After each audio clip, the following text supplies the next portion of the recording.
नमस्कार दोस्तों, मैं भोले मामा न्यूज और आज हमारा शो है जिसका शो का नाम है तीखे स्वाद और बीजेपी से है श्रीमान कांतिलाल जी। आपका तहे दिल से मैं आभार प्रकट करता हूँ मेरे चैनल पर आने के लिए। धन्यवाद आपका भी। और कांग्रेस से पक्ष रखेंगे घनश्याम दान जी बरलू सर, आपका भी बहुत बहुत धन्यवाद। और बीजेपी के एक और प्रवक्ता है श्री जब्बर सिंह जी, आपका भी बहुत बहुत धन्यवाद। और एक हमारे भाई साहब है, अति लोकप्रिय भी समाज सेवी है और वो निष्पक्ष है, दोनों पार्टी से सवाल करेंगे, प्रभा सिंह जी देवड़ा, बहुत बहुत धन्यवाद आपका भी धन्यवाद। तो सबसे पहले हमारे डिबेट का ये शो चालू हो रहा है सीधे सवालों का, ठीक है, सवालों का। तो पहला सवाल हमारा बीजेपी कार्यकर्ता और प्रवक्ता कांतिलाल जी से है। कांतिलाल जी, चुनावी बांड इलेक्ट्रॉन बांड को बीजेपी की 50% हिस्सेदारी कंपनियों को डराकर आप चंदा लेते हो, क्या कहोगे? नहीं, भारत का विकास हो रहा है, जोर से थोड़ा। भारत का विकास हो रहा है, मोदी जी की गारंटी है विकसित भारत। वैसे ही कंपनियां स्व इच्छा से अपना हिस्सा पार्टी को डोनेट करते हैं, तो इसमें कोई डराना धमकाना वाली बात नहीं है। वो अपनी इच्छा से, अपनी प्रगति से खुश होकर, लेकिन पूरे भारत में फैल रही है ये बात। बिल्कुल मोदी जी की सरकार से प्रभावित है और उनका विकास और मुनाफा हो रहा है, तो उसको जनता के सहयोग में, पार्टी के सहयोग में दे रहे हैं, तो वो उनकी स्व इच्छा से है, समर्पण का भाव है उनमें। कांतिलाल जी, आपके पास मोदी फैक्टर है, इसके अलावा तो जो वोट लेने का कोई दूसरा ऑप्शन ही नहीं है। नहीं, हमारे प्रत्येक कार्यकर्ता में मोदी जी जैसे ही भाव है। हमारे कार्यकर्ता में राष्ट्र सेवा, गंगा गीता गौ माता की सेवा और देश सेवा के लिए हमारा कार्यकर्ता तैयार रहता है। प्रत्येक कार्यकर्ता मोदी जी से प्रेरणा लेकर इस दिशा में कार्य कर रहा है। मोदी कोई फैक्टर नहीं है, वो एक विचारधारा है, एक व्यक्तित्व है, एक प्रकार का समर्पण का भाव पैदा करने वाला एक महान पुरुष है। बहुत बहुत धन्यवाद। अब मैं कांग्रेस प्रवक्ता श्री घनश्याम जी से मैं सवाल करूंगा। घनश्याम जी, थोड़े सवाल मेरे तीखे हैं। जी। वक्फ बोर्ड को लेकर अल्पसंख्यक मंत्रालय क्यों लाया गया, क्या जरूरत थी और क्या आपकी सरकार आती इसको बंद करोगे क्या? देखिए, सबसे पहले तो सरकार आना ना आना ये तो जनता का विषय है। मैं तो वक्फ बोर्ड में पूछ रहा हूँ। यदि सरकार आती है तो जो भी भारत में रहने वाले लोग हैं उनको उनका अधिकार तो मिलना ही चाहिए। नहीं, वक्फ बोर्ड के बारे में बताओ ना। मैं तो वक्फ बोर्ड, सीधी बात करो ना आप वक्फ बोर्ड के बारे में। वक्फ बोर्ड का आप मीनिंग तो समझ गए होंगे मेरे ख्याल से। मैं समझ गया हूँ, लेकिन सबसे पहले तो सरकार आने के बाद में कुछ बातें होती हैं। नहीं, वक्फ बोर्ड के बारे में आप बताइए ना सर। ये नहीं बता पाएंगे, क्यों नहीं मैं बता सीधा सवाल पाएंगे? आपसे कर रहा हूँ, वक्फ बोर्ड के बारे में आप शुरुआती बताओ। रूप से इनका कांग्रेस सर आप देखो, मानसिकता आप नहीं घनश्याम है। जी नहीं है, आप घनश्याम जी नहीं है, ठीक है ना। आप जब आपको मौका दिया जाएगा आप बोलोगे वक्फ बोर्ड के बारे देखिए, में। सरकार आने दो, उसके बाद में इस बारे में बात करेंगे। नहीं, वक्फ बोर्ड उससे के पहले नहीं, मैं संतुष्ट नहीं हूँ सर। नहीं, उससे पहले मैं कुछ नहीं बता सकता। नहीं, क्या नहीं बता सकते? वक्फ बोर्ड आपके आला कमान ने तैयार किया हुआ है ना संशोधन में। किया है, लेकिन उससे पहले कोई पता ऐसा नहीं खोलना। आप मुझे वक्फ बोर्ड की परिभाषा बता दें। मेरी बात सुनिए, उसके बारे में हम नहीं बताना चाहते। ठीक है, आप अपने मेरे सवाल से आप मुँह कर रहे हो, ठीक है। अब मेरा दूसरा सवाल तो बता दोगे घनश्याम जी। राहुल गांधी ने महिलाओं को एवं बेरोजगारों को 1 लाख रुपए सालाना देने का वादा किया है, जबकि भारत का बजट सालाना 45 लाख करोड़ रुपए है। कहाँ से लाओगे? इससे तो भारत की अर्थव्यवस्था तितर बितर हो जाएगी। अब बजट जैसे कि ये है, राजस्थान सरकार है, कोई सवाल मारा तो ये है। क्यों नहीं, आप क्यों नहीं बैठा? गांधी भाई आप बताओ तो। अरे, राहुल गांधी जी की बात को आप सीरियस क्यों ले रहे हो? उनको तो पता नहीं है कि 1 लाख के कितने जीरो लगते हैं। वो तो सालाना बजट भारत का कितना आपको मालूम? खर्च कितना है? 45 लाख। कांग्रेस नहीं, आप मेरे सही जवाब नहीं है। ठीक है, आप नहीं समझे, मैं आपसे सवाल कर इसके बारे में आप बताओ। जबरदस्ती से कर देते सालाना बजट भारत का 45 करोड़ है। नहीं, क्यों नहीं पूछूंगा ना सर। लाख रुपए इनका ये प्रश्न उन्हीं से पूछिए आप एक बार। इनके नहीं, आप तो बताओ। लाख रुपए राहुल गांधी पूछिए ना, पूरे उत्तर आप। नहीं, राहुल गांधी ने लाख रुपए देने का वायदा किया है वो तो हर महिला को। कुछ भी कह तो दे। फिर भारत की अर्थव्यवस्था का तो कुछ भी कहते हैं, कुछ को कुछ कह देते हैं, क्या भी देते हैं। कह देते हैं। आप क्या कहोगे सर? राहुल गांधी की बात को जनता को सीरियस नहीं लेना चाहिए। उनके लाख के कितने जीरो लगते हैं ये भी बात पता नहीं है। बोलते बोलते कहीं के कहीं चले जाते हैं। भारत की जनसंख्या को कई बार दुगनी तिगनी बता चुके हैं उनके भाषण में, इसलिए उनको पता ही नहीं कि भारत का वार्षिक व्यय कितना है, आय कितनी है, वो कोई भी बोल सकते हैं। जनता उनको जॉक्स के रूप में लेती है, इसलिए आप भी कोई सीरियस लेने की आवश्यकता ठीक नहीं है। आपको। कांतिलाल जी, राजपूत समाज आपसे थोड़ा आक्रोश में, ठीक है, जो अभी पुरुषोत्तम रूपाला ने जो बयान दिया है रोटी और बेटी का व्यवहार लेके, नहीं, आप गलत समझ रहे हैं। क्या पर्पस सिंह जी बता रहे हैं, गलत समझ रहे हैं क्या? राजपूत गलत नहीं समाज समझे, पूरा कंधे गुस्से से में। कंधा और मिलाकर जो भारतीय पुरुषोत्तम रूपाला ने जनता बोला कि पार्टी के साथ में बेटी व्यवहार और एक रोटी मिनट सर, एक और मिनट, भारतीय एक जनता मिनट सर, पार्टी के पक्ष में मतदान करेगा। बोलो सर। पुरुषोत्तम रूपाला ने बोला कि बेटी व्यवहार और रोटी व्यवहार अंग्रेजों से किया, हाँ हाँ, ठीक है, न तो अंग्रेजों से किया न मुसलमानों से किया। फिर वो भाषण में बोल रहे भाजपा को खाली एक ही बात वही कि इनका टिकट काट दो, उनके परिवार वालों को दे दो। लेकिन वो रूपाला से लाखों राजपूत नाराज है और आंदोलन पर उतरे और उल्टा राजपूतों तो को आपकी पकड़िया। आपकी मांग क्या है? रूपाला को हटा दिया जाइए ना, रूपाला को हटाया जाए, उनके परिवार को कल टिकट बोलो दिया कि जाए। सीएम को हटा दो। ये बात नहीं हो सकती। नहीं, क्यों मैं नहीं रूपाला हो की सकती? बात कर रहा हूँ, आप सीएम की बात कैसे बोल रहे हो? क्यों नहीं हो सकती सर? मैं रूपाला का बोल रहा हूँ ना। नहीं, कल ये भी तो आपकी मांग होती रही ना। मांग नहीं होती, मांग तो इतने साल बता राजपूतों मांग नहीं की। क्या कहोगे? पूरा राजपूत समाज आक्रोश में है। नहीं, राजपूत समाज कोई आक्रोश नहीं है। रूपाल जी से जुबान फिसली थी, उन्होंने अपने आप कई बार राष्ट्रीय न्यूज़ चैनलों पर उन्होंने माफ़ी मांग ली है और जनता ने और राजपूत समाज ने भी उनको कई हद तक माफ़ भी किया है। आज राजपूत समाज भी भारतीय जनता पार्टी के साथ कंधे से कंधा मिलाकर तैयार है और मैं दावे के साथ में कहना चाहता हूँ, हम 400 पार कर रहे हैं और राजस्थान में भी 25 की 25 सीट जीतेंगे और सिरोही की सीट भी हम बड़े बहुमत से जीतने वाले हैं। इसलिए किसी भी प्रकार की कहीं कोई दिक्कत नहीं है। जनता राष्ट्रवाद के साथ में है, जनता भारतीय। एक सवाल हम जनता जबर पार्टी सिंह के जी से साथ भी लेते हैं। जबर सिंह जी, अब आप बहुत समय हुआ है। जबर सिंह जी, मेरा आपसे सवाल है, बीजेपी चुनाव जीतने के लिए चोरी कर दी और चंडीगढ़ में चुनाव में चोरी करते हुए पाए गए, नहीं ये आरोप बिल्कुल गलत है, ऐसा गलत है? कहते हैं, बिल्कुल गलत है, बताओ। बिल्कुल नहीं, आपको बताओ, बताइए ना।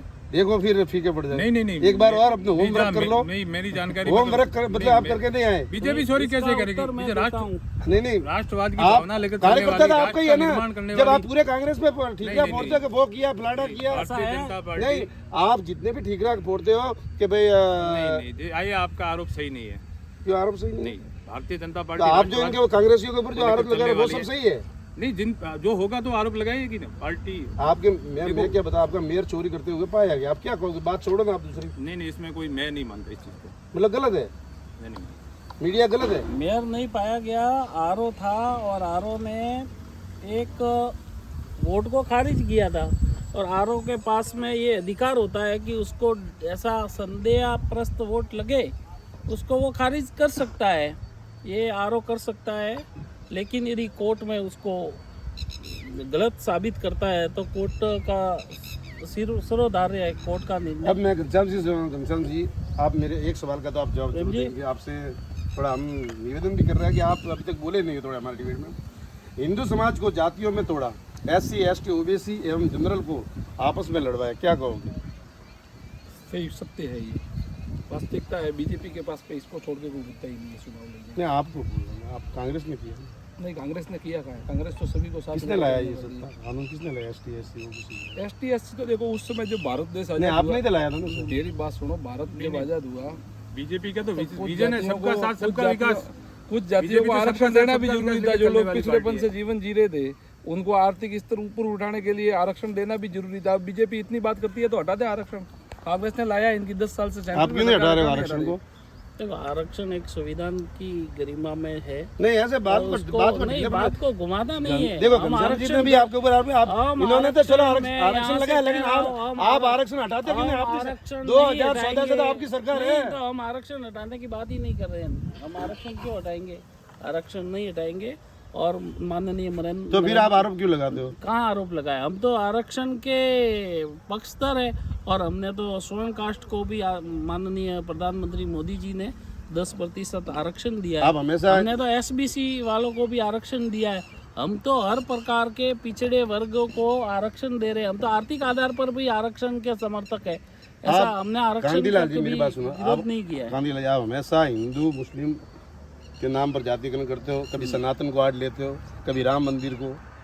मुद्दा क्या आपके पास? विकास के सनातन ऊपर भी तो बोलिए कोई सर। मीडिया के लिए ऐड हो सकती है। सनातन हमारे प्राण है, सनातन हमारे रोम रोम में जो रक्त प्रवाह है वो सनातन है।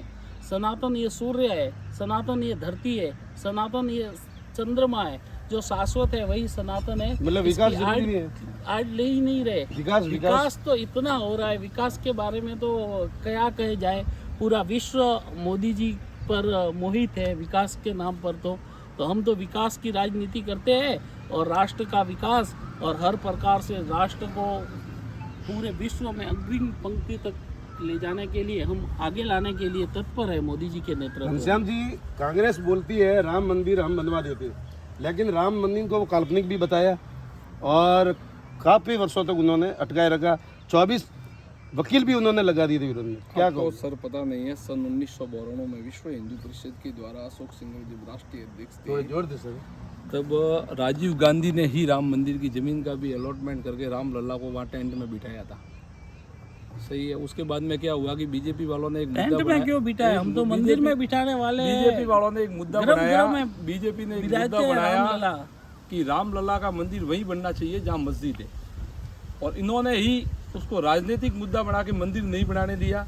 और अभी वर्तमान में वहाँ मस्जिद भी बन रही है 10 साल और मनमोहन जी मंदिर भी की बना सरकार थी, मनमोहन और सिंह की मंदिर भी सरकार बना। थी, तब राम मंदिर क्यों नहीं बनाया? 10 साल तक और मनमोहन सिंह जी- रामचंद्र जी भगवान सब सालों के में हैं, 500 कोई अकेले साल के बीजेपी के नहीं इतिहास है। को जो भी बदल नहीं हिंदू है पाए। सारे हिंदू के 500 आराध्य देव वर्षों हैं।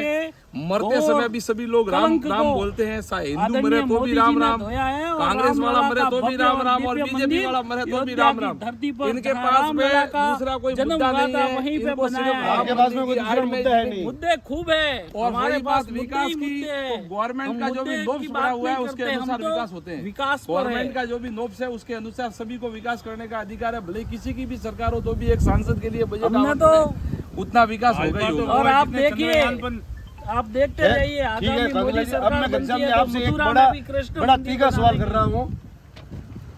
मंदिर जाने पर टैक्स और हज करने पर कोई टैक्स नहीं, उल्टी उनको सब्सिडी, ठीक है। और मंदिर से जितना भी धन आता है उस पर टैक्स, और मौलवियों के पगार नहीं, पुजारी के कुछ भी नहीं। क्या कहोगे आप? ये कौन सा है दोगला व्यवहार? देखो उसमें कोई दोगला व्यवहार नहीं है। वो लोग कोई बाहर जाते हैं हाँ, तो उनके लिए है। उनके लिए हो सकता है, अल्पसंख्यक समुदाय है, तो 80% हिंदू भी है ना सर? हिंदू बाहुल्य है, तो उनसे जो भी टैक्स आता है विकास में काम आता है इसके लिए। अच्छा, मतलब उनका पैसा ही नहीं है, आप मस्जिदों यूज कर में जो सकते हो। मौलवी है उनको कांग्रेस सरकार ने पेमेंट किए, और हमारे पुजारी जो धर्म के लिए, सनातन के लिए मंदिरों में निःशुल्क पूजा कर रहे हैं, जो जनता का चंदा आता है उससे अपने घर चलाते हैं। ये कांग्रेस की दोगली नीति के कारण हमारा आज पुजारी वर्ग आर्थिक रूप से कमजोर हुआ है। मैं आदरणीय प्रधानमंत्री जी को धन्यवाद देता हूं कि उन्होंने कहीं ऐसे व्यवस्था भी की है जो पुजारियों के लिए लाभदायक है। इसलिए हम मोदी सरकार के बहुत बहुत आभारी भी धन्यवाद। हैं। प्रभा सिंह जी, आपसे एक सवाल लगता है। 2 दिन पहले आप बोलते हैं कि राजपूत बचाओ और भाजपा हटाओ, ये कौन सा नारा है? ये नारा नहीं है, समाज नहीं, का आपको अपमान कौन सा किया। खतरा है? अरे पहले बात सुनो। नहीं, राजपूतों का कौन सा खतरा है? राजपूत बचाओ और भाजपा हटाओ। राजपूतों को ये बचाने राष्ट्रवाद की की बात आवश्यकता करें, नहीं है, वो पहले- तो रक्षक जाति ये है। राष्ट्रवाद- राजपूतों ने ये तो क्या बोल रहे हैं कि दूसरे राष्ट्रवाद? वर्गों को बचाया ठीक है। है, तो राष्ट्रवाद तो मोदी जी 10 साल में आए। राजपूतों को बचाने की बात पहले करना मतलब भी एक राजपूतों ने मूर्खतापूर्ण लड़ाई है। लड़ी किसके लिए लड़ी? राजपूत स्वयं ठीक सक्षम है, है, सतराड़ियों ने आर्थिक जोर रूप से किया भी किसके लिए सक्षम किया? है और शारीरिक ठीक रूप है, से सक्षम है। और उन्हीं सतराड़ियों का उन्होंने तो अपमान सनातन की उसने तो रक्षा निभाना के कर लिए रहे हैं। एक व्यक्ति बहुत के कुछ किया पूरी है। समाज नाराज है, एक और व्यक्ति का हमें टिकट क्यों नहीं गर्व काट है सकते? राजपूत जाति पर। अगर पूरी समाज जिसने इस नाराज है, राष्ट्र की एक सेवा के व्यक्ति लिए का अपना टिकट क्यों नहीं काट सर्वस्व सकता? समर्पण इनकी भी किया। भावनाओं को देखते हैं। क्या बोलते हैं आप? पूरी समाज अगर उसके ऊपर नाराज है, आंदोलन चल रहा है, तो एक व्यक्ति का टिकट क्यों नहीं काट सकते? अगर राष्ट्रवाद तो है इनके अंदर तो क्यों नहीं काट सकते? नहीं, कि टिकट काटना नहीं काटना ये केंद्रीय समिति की बात है, लेकिन जब एक व्यक्ति जिससे जुबान फिसली, उसने बार बार राष्ट्रीय चैनलों पर अपनी गलती को स्वीकार किया और क्षमा मांगी, राजपूत समाज बहुत ही बड़ा और दिलदार समाज है। वास्तव में उन्होंने माफ़ भी किया है उनको, और भविष्य में भी माफ़ करेंगे। और रूपाला जी से को गलती हुई है, उन्होंने उनको स्वीकार किया है। उनके शब्दों में किसी भी प्रकार की त्रुटि भी रही है, उन्होंने उसको स्वीकार किया और बार बार क्षमा मांगी है, और राजपूत समाज क्षमा करता है। बहुत बहुत मोदी का धन्यवाद। अपमान किया। एक सवाल घनश्याम जी से लेते हैं। घनश्याम जी, 1975, एक मिनट, 1975 1975 में इमरजेंसी लगाई, 84 में सिखों का दंगा, और 84 में कश्मीरी हिंदुओं का नरसंहार। तो फिर कहाँ तक आप सही है? उस समय मेरा जन्म भी नहीं था, इस बारे में मैं कुछ कहना ही नहीं चाहता हूँ। तो इतिहास तो पढ़ते ना सर, हिस्ट्री तो पढ़ते ना। जब मैंने देखा नहीं, वो मेरा ये तो विषय ये भी मैं नहीं पढ़ता था, हूँ, लेकिन अभी मैं ये भी पढ़ता हूँ, बता लेकिन देंगे जब मैं। उस समय मेरा जन्म भी नहीं था, तो इसके बारे में, इस टॉपिक के बारे में मतलब कुछ कहना आप नहीं मेरे चाहता। सवाल कर रहे हो सर। मैंने जो नहीं देखा उसके बारे में मैं कुछ नहीं बता सकता। आदरणीय मतलब हुआ नहीं है सर, हुआ होगा, लेकिन मैं इसके बारे में कुछ नहीं हुआ बता क्या नहीं हुआ? मैंने किताबों में पढ़ा है हुआ था, लेकिन मैं इसके बारे में कुछ नहीं बताना चाहता। जब मेरा जन्म भी नहीं था तो मैं कैसे बताऊंगा? आपको बता दिया जाए उस जमाने की बात, तो आप कैसे बताओगे? कांग्रेस की 50 साल पहले क्रूरता की। का इतिहास गवाह है। सिख समुदाय के साथ इंदिरा गांधी की हत्या के समय जैसा व्यवहार किया है, ऐसा धरती पर किसी समाज के साथ में ऐसा व्यवहार नहीं किया। सिख महिलाओं के शरीर पर टायर डालकर जलाया गया, लाखों सिखों को सामूहिक रूप से जलाया गया, केरोसिन डाल के, पेट्रोल डाल के। समय बहुत कम है, ऐसा समय बहुत खतरनाक। कम है। अब मुद्दे की बात पे आते हैं, क्या कहोगे वैभव जी इस बार? देखो, दोनों की अच्छी फाइटिंग है, कुल मिला के मुद्दे की बात ये है। और बीजेपी है जो अपने मुद्दे से भटक रही है, उसको इस इलेक्शन में 4 तारीख को जब भी रिजल्ट आएगा तब पता बीजेपी चल जाएगा भटक रही है। वास्तविकता क्या है। वैभव जी बिल्कुल हार रहे हैं यहाँ से। जोधपुर की जनता ने नकार दिया और वापस मैं सिरोही आपसे की- एक दिन आऊंगा, सवाल सिरोही की करूंगा। जनता ने नकार दिया है, उनको बिल्कुल हार रहे। वो जालोर में 2,70,427 वोटों से हारे थे और यहाँ 5 लाख वोटों से हारने जा रहे हैं। और सिरोही की जालोर की जनता ने मन बना लिया है मोदी जी के संकल्प को आगे बढ़ाने का, संकल्प से सिद्धि की ओर बढ़ने का। इसलिए लुम्बाराम जी चौधरी किसान केसरी भारी मतों से जीत रहे घनश्याम जी, हैं और आप आदरणीय एक- मोदी जी के आपके आशीर्वाद आला से। कमान के बोलते हैं लुम्बाराम जी अनपढ़ है वो है, और क्या संसद सभा में जाकर बोलेंगे। तो मेरा आपसे एक और सवाल है, आप वैभव जी से खाली इतना पूछिए, कौन से ऋतु में कौन से बीज बोए जाते हैं? देखिए, जब विकास करना है तो उसमें ऋतु के बीच से कोई मतलब ये नहीं है। किसान का कोई महत्व है नहीं सर ना। किसान का महत्व है, जो काश्तकारी करता है उसका महत्व है, वो अपनी भूमि तो पे वो तो खेती कर किसान रहा का है। बेटा है ना, उसको तो ज्यादा जानकारी किसान का बेटा है तो वो खेती करनी है। संसद से और किसान के बेटे से क्या लेना ये देना है? कृषि प्रधान क्षेत्र है, तो यहाँ तो विकास कृषि के क्षेत्र में ही होना चाहिए ना। कृषि के क्षेत्र में तो फिर इतने दिन चलो, आपने सिरोही क्या तो विकास कृषि- किया? अरे कृषि वैभव क्षेत्र जी है। को आप कृषि इनके के सांसद बारे में 10 पूछ साल रहे से हो, देखिए वो तो पानी छने आया, के पेट पर कोई चढ़ने काम वाले आया, लोग हैं, क्या उनको काम हुआ? पता ही नहीं। सिरोही सना जिले का एक जमीन भी में काम आता बता है कि दीजिए, पेट इनके में बरलूट आता में है काम कि बता पौधे पे आता है। दीजिए। इनके सांसद महोदय कितनी बार बरलूट आए, इन्होंने क्या काम किया? कुछ काम किया ही नहीं। ठीक है, अब मेरा समय थोड़ा पूरा हो रहा है। आपको तीनों अपने प्रत्यक्षों से कुछ सवाल? मैं इस बार पूछना चाहता हूँ कि रिटायर्ड फौजी का अपमान किया और क्षत्रिय समाज आपको का किन से अपमान किया। सवाल है? बीजेपी बीजेपी से कार्यकर्ता। राज शेखावत रिटायर्ड फौजी थे, उस फौज का अपमान किया इन्होंने, उनकी पगड़ी गिराकर समाज का अपमान किया, फौज का भी अपमान शेखावत किया। साहब की पगड़ी गिरी। देखिए, किसी फौजी का अपमान नहीं किया नहीं किया है। है। भारतीय पुलिस वाले तो जनता फौजी का अपमान हुआ पार्टी ना। सैनिकों के साथ में है, रिटायर फौजियों के कैसे साथ साथ में? में है। 1 रैंक 1 पेंशन वाला लाख वर्षों से लंबित मुद्दा आदरणीय मोदी जी ने सफल किया है। और ऐसे ये कह रहे तो किसी का समाज से अपमान ऊपर नहीं किया, समाज से ऊपर जैसे- पुरुषों को रूपा लगा। ऐसे धक्का ठीक मुक्की है, में एक और घनश्याम जी आपसे सवाल ले लेते हैं। शक्ति को खत्म कर दे, अभी आपके आला कमान राहुल गांधी ने ये बयान दिया था। अभी क्या? शक्ति को खत्म कर दे जैसे हमारी सरकार सत्ता में आएगी तो। मिली तो ना आपने बात मात्र तो की शक्ति थी के निकाले। मात्र शक्ति क्या खत्म होगी कभी? नहीं, ये आपके आला कमान बोल रहे ये हैं, क्या कोई बोल नहीं, रहे ये तो आप मीडिया तोड़ फोड़ के बयान बता रही है। अच्छा? ऐसा कुछ नहीं है। हैं? हम बोल रहे हैं। हाँ, मीडिया वाले 10,000 में। मीडिया वाले तो कुछ भी बता देते हैं, आलू से सोना निकलता है। वो ऐसा तो देखो, उन्होंने बोला ही नहीं तो मीडिया कर मन सकती तो है, जो कुछ भी कर थी वो सकती की है। दो। आलू से सोना निकलता है, आप भी समझते हाँ, हो। हाँ। नहीं, वो तो नहीं होता नहीं है। होता है तो बस मीडिया कुछ भी कर सकती है। मीडिया कैसे कर दिया? अभी तो बोला है ना। नहीं, ऐसा कुछ बोला ही नहीं उन्होंने। बोला कि नहीं बोला? वो में ओवन आगे थी जो दीदू है, आप आगे देखिए, ये के तो बोलेंगे ही और बोलेंगे। बना जब दी ये तो आलू से तो सोना लालन बना देंगे सकते हैं तो इनका काम ही है बोलने का ही है। अब तो इनके पास में दूसरा ये कोई तो मुद्दा ही की नहीं चलो है। हम एक जनता से एक और सवाल लेते हैं। आपको सर कुछ सवाल करना है इनसे? सवाल तो ये करना है कि फिलहाल तो जो माहौल दिख रहा है ना, 2014 का जो माहौल था वही 2024 में दिख रहा है। सबसे पहले इसमें क्षेत्रीय मुद्दे कोई हावी नहीं हो रहे हैं। हम पढ़े लिखे लोग वोट देने जाते हो तो सबसे पहले देखते कि सुरक्षा महत्वपूर्ण है। किसके हाथों में सत्ता सौंपी जाए जो सुरक्षा सही देश की सुरक्षा संभाल सके, और विदेश नीति, ये सबसे महत्वपूर्ण है। इन दोनों से पार्टियों से होकर सर, देश सर, दोनों को पार्टियों लोगों का को सवाल है। सुरक्षा कौन दे सकता है, सुरक्षा कौन दे सकता है? बड़ा सवाल है दोनों पार्टियों से। इसमें क्षेत्रीय मुद्दा कोई हावी नहीं है। देश को हाँ, सुरक्षा का सवाल है। देश और को वही- आज जितना भी आधुनिकीकरण सेना का हो रहा है, आज इजराइल और अमेरिका से भी अपनी सेना मजबूत है। और सेना का जो आधुनिकीकरण हो रहा है, विश्व चिंतित भी है और देख रहा है कि सेना का जिस प्रकार भारत में आधुनिकीकरण हो रहा है, निश्चित रूप से भारत सुरक्षित है और सुरक्षित ही रहेगा और भारतीय सेना बहुत मजबूत है और मजबूत ही रहेगी और आने वाले समय में और भी मजबूत होगी। बहुत बहुत धन्यवाद आप सभी को मेरे शो पर आने के लिए, बहुत बहुत धन्यवाद। आपको भी बहुत बहुत धन्यवाद। थैंक यू सर, बहुत बहुत धन्यवाद। धन्यवाद साहब।